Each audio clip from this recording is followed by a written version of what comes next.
Lord. హల్లెలూయా. దేవుని పరిశుద్ధ నామానికి స్తోత్రం కలుగును గాక. ఈ యొక్క మంచి ఉదయకాల సమయంలో నా మాటల ద్వారా ఈ ఉదయకాలం మన్నాను చూస్తున్న మీ అందరికీ కూడా ప్రభువైన యేసుక్రీస్తు వారి నామంలో ప్రత్యేకమైన వందనాలు తెలియజేస్తున్నాను. బాగున్నారా అండి? మరలా చాలా రోజుల తర్వాత మీతో పాటు కలిసి దేవుని వాక్యాన్ని ధ్యానించడానికి దేవుడు నాకు ఇచ్చిన అవకాశాన్ని బట్టి ఈరోజు వరకు మనందరినీ సజీవంగా ఆయన కాపాడినటువంటి క్షేమాన్ని బట్టి నేను దేవుని స్తుతిస్తూ ఉన్నాను. హల్లెలూయా. ఈ ఉదయకాల సమయంలో ఒక విషయాన్ని గురించి ధ్యానించాలి అని పరిశుద్ధాత్మకు నాకు తోచింది. మన జీవితంలో మనం దేవుని వాక్యానుసారంగా నడుచుకుంటూ ఉన్నప్పుడు, దేవుని వాక్యం కోసం నమ్మకంగా మనం నిలబడినప్పుడు మన జీవితంలో అంతా మంచిగా జరుగుతుంది అని అనుకోవడానికి అవకాశం లేదు. ఈ రోజుల్లో చాలామంది దేవుని సేవకులైన వారు కూడా ప్రజల్ని తప్పుదోవ పట్టించేస్తున్నారు. ఎలా అనంటే, దేవుని నమ్ముకుంటే మీకు అసలు ఏ శ్రమ కూడా రాదు. విశ్వాసులు లేదా క్రొత్తగా దేవుని నమ్ముకుంటున్నటువంటి ప్రజలు కూడా ఇదే భ్రమలో ఉంటున్నారు. ఏంటి అంటే, మేము యేసు ప్రభువుని నమ్ముకుంటే మాకే శ్రమలు ఉండవు, ఇంకా మాకే కష్టం ఉండదు. కొంతమంది అంటూ ఉంటారు కదండి, మట్టి పట్టుకుంటే బంగారం అయిపోతుంది అని.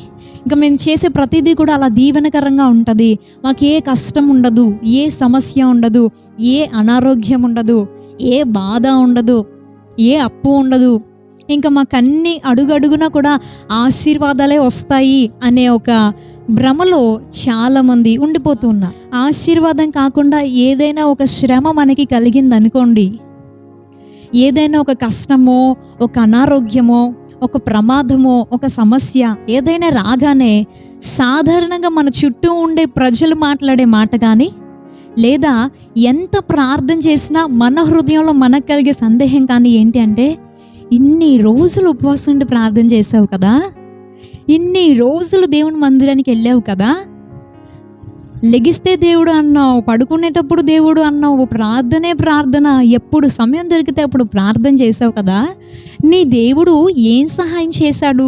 మనము మన మనసులో ఆలోచనలను అలా సెట్ చేసి ఉంచాం కాబట్టి మనకి ఇంకా ఎక్కువ బాధ కలుగుతుంది. కానీ నిజంగా దేవుని మీద పూర్తిగా విశ్వాసం ఉంచిన వ్యక్తి ఎలా ఉంటాడో తెలుసా అండి? జీవితంలో ఏది జరిగినా వాక్యానుసారంగా బ్రతుకుతూ, భక్తిగా బ్రతుకుతూ, ప్రార్థన పూర్వకంగా మనం నడుచుకుంటూ నమ్మకంగా ఉన్నప్పుడు మన జీవితంలో ఎలాంటి పరిస్థితిని మనం అనుభవించాల్సి వచ్చినా కూడా ఒకే ఒక మాట మన నోటి వెంట వస్తుంది. మన హృదయంలో ఉన్న ప్రశ్నలన్నిటికీ ఒకే ఒక మాటను మనం సమాధానంగా చెప్పగలం. ఏంటి అంటే, దేవా, నీ అనుమతులన్నిటి కొరకు నీకు స్తోత్రమయ్యా. అవును, ఎందుకనంటే పూర్తిగా ఈ లోకానికి వేరుగా జీవిస్తూ దేవునికి ఇష్టానుసారంగా నేను బ్రతుకుతున్నాను అనే నిశ్చయత కనుక మన హృదయంలో మన గురించి మనకుంటే, మన జీవితంలో ప్రతిదీ దేవుని అనుమతితోనే జరుగుతుంది అని మనం నమ్మగలం. ఇంకా మనం ఎక్కడో కూడా దేవుని మీద అవిశ్వాసం కానీ, సందేహం కానీ మనకు కలగదు. ఎలాంటి శ్రమలైనా ప్రజలందరి దృష్టిలో కూడా మనం ఒక నిందాస్పదంగా మారుతున్నా, ఎంతమంది ఎన్ని రకాల ప్రశ్నలు వేస్తున్నప్పటికీ కూడా మనం దేవుని స్తుతించగలుగుతాం. సంతోషం కలిగినప్పుడు స్తుతించడం, కృతజ్ఞతలు చెప్పడం, ఆయన్ని మహిమపరచడం, కృతజ్ఞత ప్రార్థనలు పెట్టుకోవడం, కృతజ్ఞత కానుకలు అర్పించడం, సంతోషంతో దేవుని స్తుతించడం. కేవలం మేలు జరిగినప్పుడు, అడిగింది పొందుకున్నప్పుడు, ఆశీర్వాదాన్ని అనుభవించినప్పుడు మాత్రమే కాదు, కానీ శ్రమలు అనుమతించిన, బాధను అనుమతించిన, నిందలు అవమానాలని దేవుడు అనుమతించినా కూడా వాటిలో కూడా మనం సంతోషంగా ప్రభువుని స్తుతించగలగాలి. దేవా, నీకు స్తోత్రం అని. ఎందుకంటే ఏ కారణం, ఏ ఉద్దేశం లేకుండా ఆయన ఏది మన జీవితంలో అనుమతించడం. మనకి బాధ కలిగేది ఏదైనా మన జీవితంలోకి దేవుడు అనుమతించాడంటే దాని వెనకాల ఆయనకు ఒక బలమైన కారణం ఉంటుంది. అది మనం ఎప్పుడు కూడా జ్ఞాపకం ఉంచుకోవాలి, మర్చిపోకూడదు. అది మనకి ప్రస్తుతానికి ఏమీ అర్థం కాకపోవచ్చు, కానీ దేవుని ఉద్దేశాలు మాత్రం ఎప్పుడూ కూడా మన మేలుకే. పరిశుద్ధ గ్రంథంలో అపోస్తలుల కార్యముల గ్రంథం 16వ అధ్యాయంలో మనందరికీ తెలిసినటువంటి దైవజనులు ఉన్నారు.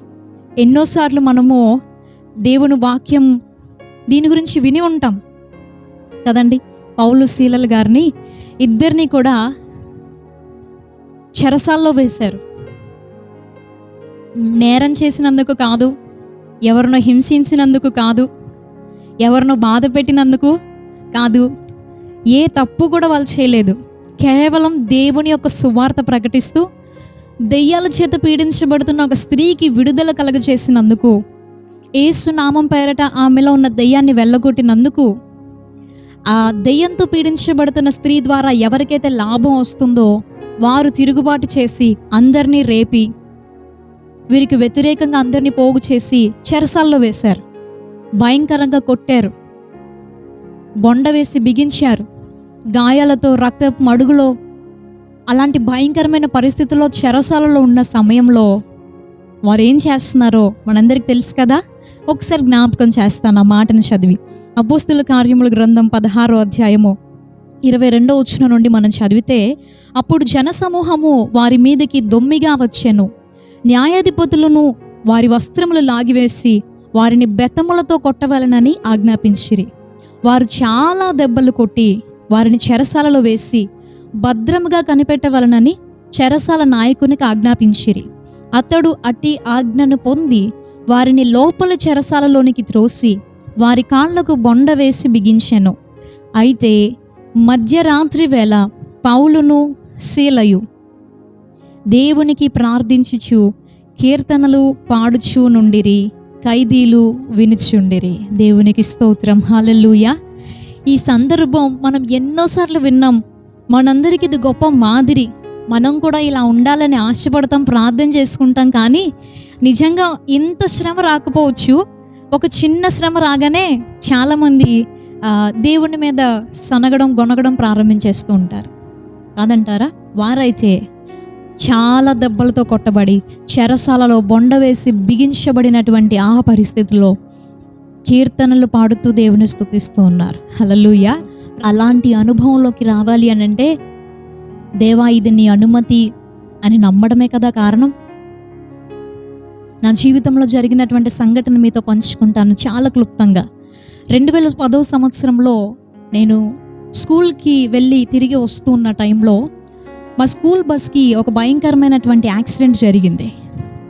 ఒక లారీ మా బస్సు ఆగి ఉన్నప్పుడు అప్పుడే సీట్స్ ఖాళీ అయ్యాయని నేను వెనక్కి వెళ్ళి అలా వెనక నుండి అద్దంలో ఉండి బయటకు చూస్తున్నాను. చిన్నప్పుడు ఎక్కువ గ్లాసుల్లో ఉండి బయటకు చూడడం ఇష్టం కదండి. అలాగే నిలబడి వెనక్కి చూస్తూ ఉన్నప్పుడు ఆగి ఒక చోట బస్సు పిల్లలు దిగుతూ ఉన్నారు. సడన్గా వెనక నుండి ఒక లారీ వచ్చి గుద్దేసింది మా బస్సుని. నేను కరెక్ట్గా ఆ బ్యాక్ సీట్లో నుంచొని ఆ విండోలో నుండి బయటికి చూడడాన్ని బట్టి ఆ లారీ హిట్ అనేది స్ట్రైట్గా నా ఫేస్కి హిట్ అయింది, నా ముఖానికి తగిలింది. సో నాకు చాలా గాయాలు అయ్యాయి. నాకు అర్థం కాలేదు. ఆ రోజు స్కూల్కి వైట్ అండ్ వైట్ యూనిఫామ్ వేసుకెళ్ళాం. నేను కళ్ళు తెరిచి చూసేసరికి ఒక 2 minutesలో మా బస్సు ఒక ఇంటికి గుద్దుకొని ఉంది. ఇంటి దగ్గర ఉన్న కరెంటు స్తంభానికి ఆ కరెంటు వైర్లు తెగిపోయి మా బస్సు మీద పడి ఉన్నాయి. ఈ సందర్భం అంతా నాకు తెలియదు. తర్వాత చాలామంది చూసిన వారి విషయం చెప్పారు. కానీ అదే సమయంలో కరెంటు పోవడాన్ని బట్టి మేమందరం కూడా కాపాడబడ్డాం. దేవుని హస్తం అది. హల్లెలూయా. సమయం తక్కువ ఉంది కాబట్టి నేను త్వరగా ఈ విషయాన్ని చెబుతున్నాను. ఒకవేళ మీలో చాలామంది విని ఉంటారు నా జీవిత సాక్ష్యం. దేవుడు నా జీవితంలో ప్రారంభం నుండి ఎన్ని గొప్ప కార్యాలు చేశాడో చాలా వివరంగా ప్రత్యూష రాణి అనే నా ఛానల్లో భాగాలుగా నేను వివరించాను. మా లైఫ్ టెస్ట్ మనీ అని. అందులో మీరు చూడొచ్చు. ఆ భయంకరమైనటువంటి ఆ ప్రమాదం జరిగినప్పుడు నా తల నుండి భయంకరంగా రక్తం కారిపోతూ ఉంది. వైట్ అండ్ వైట్ ఉన్న నా డ్రెస్ అంతా రెడ్ కలర్లో మారిపోయింది. పిల్లలందరూ కూడా అరుస్తున్నారు, ఏడుస్తున్నారు. నా ఎడం చేతి వైపు చూస్తే ఒక పాప 2 సీట్ల మధ్యలో ఇరుక్కుపోయి బయటికి రాలేక చాలా అల్లాడిపోతుంది. నేను ఎవరికి హెల్ప్ చేయలేకపోతున్నాను, ఎందుకంటే నాకు కూడా భయంకరంగా రక్తం కారిపోతూ ఉంది. కాబట్టి త్వరగా దిగి కిందకి వెళ్దాం బస్సులో నుండి, ఎవరైనా నాకు హెల్ప్ చేయొచ్చు కదా అని నేను తిరిగి నడవడానికి ప్రారంభించినప్పుడు నా కాలు ఒక్క అడుగు కూడా వేయనివ్వలేదు. ఎందుకంటే నా రైట్ లెగ్ ఫ్రాక్చర్ అయింది లిటిల్గా. కనుక నాకు నడవడానికి అవకాశం లేకపోయింది.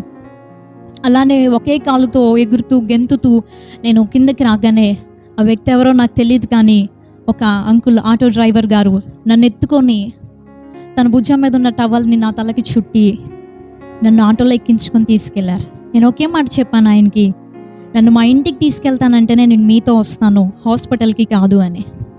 ఇంటికి వచ్చేసరికి నా తల్లిదండ్రులు ఇంట్లో లేరు. వారు దేవుని పరిచర్య నిమిత్తం వేరే ప్రాంతానికి వెళ్ళి ఉన్నారు. ఎవరో యాక్సిడెంట్ జరిగిన చోట్లో ఫోన్ తీసుకొని వేరే వాళ్ళది, మా సిస్టర్, మా అక్క, మా తల్లిదండ్రులకి ఫోన్ చేయడం ద్వారా ఆ విషయాన్ని తెలుసుకొని వెంటనే నా తల్లిదండ్రులు ఇంటికి వచ్చి నన్ను హాస్పిటల్కి తీసుకెళ్లారు. రక్తపు మడుగులో అలా మునిగిపోయి ఉన్న నన్ను చూసినప్పుడు నా తండ్రి చెప్పిన ఒకే మాట, దేవా, ఈ బిడ్డను నీవిచ్చిన బిడ్డ, నీ కోసం బ్రతికించు అని. నా జీవితంలో ప్రారంభం నుండి ఎన్నో భయంకరమైనటువంటి ఇలాంటి మరణ పంచుల్లో వెళ్ళినటువంటి అనుభవాలు నేను ఎదుర్కొంటూ వచ్చాను. కానీ ప్రతి దాంట్లో కూడా దేవుడు నా పక్షంగా నిలబడి నన్ను బలపరుస్తూ వచ్చాడు. దేవునికి స్తోత్రం, హల్లెలూయా. ఆ హాస్పిటల్ తీసుకెళ్ళినప్పుడు హడావిడిలో వారు ఫోర్ హెడ్ మీద బ్లడ్ పోతుంది కాబట్టి వారి లోపల సరిగ్గా క్లీన్ చేయకుండా స్టిచెస్ వేసేసారు హడావిడిగా. ఇంకా అంతా అయిపోయింది కదా అనుకున్నాం. కొన్ని రోజుల తర్వాత నా లెగ్ కూడా సెట్ అయింది. కొన్ని మంత్స్ తర్వాత మేము వదిలేసాం. 2010 సంవత్సరంలో ఈ యాక్సిడెంట్ జరిగితే 2017 సంవత్సరంలో ఇక్కడ ఈ స్టిచ్చెస్లో నుండి ఒక గాజు పెంకు నా తలలో నుండి దానంతటా అదే బయటకు వచ్చేసింది. ఒక చిన్న హోల్ లాగా పడి, ఆయింట్మెంట్ రాస్తుంటే ఒక హోల్ లాగా పడి, జస్ట్ దాన్ని ఇలా కదిలిస్తూ ఉంటే మా అమ్మగారు ఒక గాజు పెంకు చేతిలోకి వచ్చేసింది. ఎంతో ఆశ్చర్యపోయాం, దేవుణ్ణి స్తుతించాం. ఇన్ని సంవత్సరాలు ఒక గాజు పెంకు నా తలలో ఉండి కూడా దేవుడు నన్ను ఎంత కాపాడాడు అని. అదే మరలా 2024 సంవత్సరంలో ఈ స్టిచ్చెస్లో ఒక చోట కొంచెం వాసి బబుల్లాగా వచ్చి అలానే గాజు పెంకు ఉన్నట్టుగా స్పర్శ తెలుస్తుంది. అలానే ఆయింట్మెంట్ రాసి ట్రై చేసాం కానీ అది రావడం లేదు. సరే, దీన్ని ఇలా వదిలేయకూడదు అని హాస్పిటల్ తీసుకెళ్ళినప్పుడు 2024 సంవత్సరం, ఈ సంవత్సరం మే నెలలో మేము వెళ్ళినప్పుడు వారు వెంటనే ఆపరేషన్ చేయాలి, ప్లాస్టిక్ సర్జరీ చేయాలి, ఇన్ని సంవత్సరాలు ఇలా ఉన్నాయి అని అంటే లోపల ఇంకా ఉండే అవకాశాలు ఉండుంటాయి. ఒకసారి మరలా ఈ గాయాన్ని మొత్తం మనం తెరిచి ఆ లేయర్స్ అన్నీ కూడా కట్ చేసి లోపల బోన్కి ఏమైనా గ్లాస్ పీస్లు ఇంకా ఉన్నాయేమో క్లీన్ చేద్దామని వారు వెంటనే నెక్స్ట్ డేనే ప్లాస్టిక్ సర్జరీ ఏర్పాటు చేశారు. సుమారుగా 2 గంటల వరకు ఆ యొక్క ఆపరేషన్ జరిగింది. చాలామంది ఆశ్చర్యపోతూ ఉన్నారు, ఇన్ని సంవత్సరాల వరకు అది లోపల ఉందా, ఎలా అన్నారు.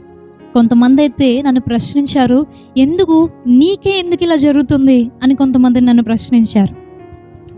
ఎందుకంటే యూట్యూబ్లో నేను పెట్టినటువంటి నా జీవిత సాక్ష్యాలన్నీ కూడా వారు ఫాలో అవుతూ ఉన్నారంట. సో ఇన్ని రకాలైనటువంటి శ్రమలు నేను ఎదుర్కొన్నవి వారితో పంచుకున్నాను కాబట్టి అవన్నీ విని వారు అన్నారు, నీకే ఎందుకు ఇలా జరుగుతున్నాయని. నేను ఆలోచించాను, ప్రార్థన చేశాను, దేవుని చిత్తం కదా. నేను ఒకటే, వారికి ఇచ్చిన సమాధానం కానీ నా మనసు దేవునితో చెప్పిన సమాధానం కానీ ఒకటే, దేవా, నీ అనుమతులన్నిటికై నీకు స్తోత్రం. ఎందుకు ఏంటి నాకేం తెలీదు, నీవు అనుమతించావు, నేను తల వంచుతానంతే. అది ఎంత బాధైనా ఎంత కష్టమైనా నీవు నన్ను బ్రతికించావు, నేను నీ కోసం బ్రతుకుతాను అని. ఆపరేషన్ థియేటర్లో ఆ బెడ్ మీద పడుకుని ఉన్నప్పుడు నా నోట్లో మెదులుతున్న మాటలు, నీ అనుమతులన్నిటికై స్తోత్రం యేసయ్యా, నీవేది చేసినా అది నా మేలుకేనయ్యా అని. అదే మాటల్ని ఒక పాటగా దేవుడు నాకు ఇచ్చాడు. తర్వాత కొన్ని దినాలకి దాని మీద ఒక పాటను పూర్తిగా పల్లవి 3 చరణాలని దేవుడు ఇచ్చాడు. ఆ పాటను పాడినప్పుడు నిజంగా మేమందరం చాలా సంతోషించాం. నిజంగా ఎందుకు అంటే, ఎంత కష్టమైనా సరే దేవుడు నమ్మిన తర్వాత ఏ శ్రమ రాదు అనుకుంటే అది భ్రమ మాత్రమే అండి. దేవుడు కూడా అదే ఎదురు చూస్తాడు. నేను ఆశీర్వదించినప్పుడు మాత్రం కాదు, కానీ శ్రమలు అనుమతించినప్పుడు కూడా వారు నన్ను స్తుతించాలి అని. అంతటి విశ్వాసంలోనికి మనం ఎదిగితే శ్రమలో కూడా పౌలు శీలలు దేవుని స్తుతించినప్పుడు చెరసాల బంధకాలు ఊడిపోయి పునాదులు తెరవబడి వారికి చెరసాల నుండి విడుదల కలిగింది. ఆ చెరసాల నాయకుడు కుటుంబం అంతా రక్షణ పొందింది. మనం శ్రమలో దేవుని స్తుతించగలిగితే ఆయన మన జీవితంలో అద్భుతాలు చేస్తాడు. దైవాశీర్వాదాలు మనకుండును గాక. ఆమేన్. ప్రార్థన చేసుకుందాం. పరిశుద్ధుడా, ప్రేమగల తండ్రి, నీకు వందనాలు చెల్లిస్తున్నా. ఈ ఉదయకాల సమయంలో నువ్వు మాట్లాడిన మాటలన్నిటిని బట్టి నీకు స్తోత్రం అయ్యా. నీ సన్నిధిలో వాక్యానుసారంగా నడుచుకుంటున్నప్పుడు మా జీవితంలో నువ్వు అనుమతించే ప్రతి దాన్ని బట్టి నిన్ను స్తుతించే శక్తిని మాకు ఇవ్వండి. శ్రమలో సందేహించి నీ మీద గొణిగేవారిగా మేము ఉండకూడదు, కానీ నిత్యము నీ చిత్తానికి లోబడగల శక్తిని మాకు ఇవ్వండి. మా ఇష్టాలకి వ్యతిరేకమైన నీకు విధేయత చూపించే మనస్సును మాకు ఇవ్వండి. దేవా, ఈ అనుమతులన్నిటికై నీకు స్తోత్రమయ్యా. నీవేది చేసినా మా మేలుకే చేస్తావు తండ్రి. నీ చిత్తమే మా ఎడల జరిగించి ఈ నామానికి మహిమకరంగా బ్రతికే కృపనిమ్మని యేసు నామములో ప్రార్థన అడుగుతున్నాం పరమ తండ్రి. Amen, amen. ప్రభువైన యేసుక్రీస్తు వారి నామంలో మరొకసారి మీ అందరికీ వందనాలు తెలియజేస్తున్నాను. రేపు ఉదయకాలం ఇదే సమయానికి మరలా ఉదయకాలం అన్నాలో మనం కలుసుకుందాం. అంతవరకు దేవుని యొక్క మహాకృప మనందరికీ తోడై ఉండును గాక. May God bless you. Thank you so much. Praise lord.